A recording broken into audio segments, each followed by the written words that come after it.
সোনামণিরা, আজকে আমরা শিখব শিক্ষা সম্বন্ধীয় কিছু জিনিস। অ্যাবাউট এডুকেশন, শিক্ষা সম্বন্ধীয়। বুক, বুক মানে হলো বই।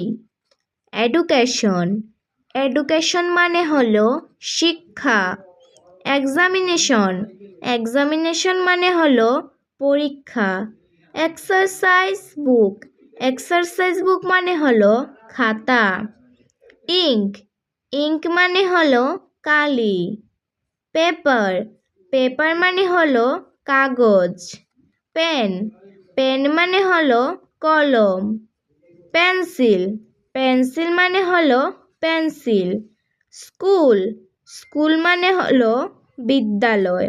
স্টুডেন্ট, স্টুডেন্ট মানে হলো ছাত্র বা ছাত্রী। টিচার, টিচার মানে হলো শিক্ষক। টেক্সট বুক, টেক্সট বুক মানে হলো পাঠ্যপুস্তক। সোনামণিরা, আমাদের এই ভিডিওটি ভালো লেগে থাকলে ভিডিওটিকে লাইক করে চ্যানেলটিকে সাবস্ক্রাইব করে নিও।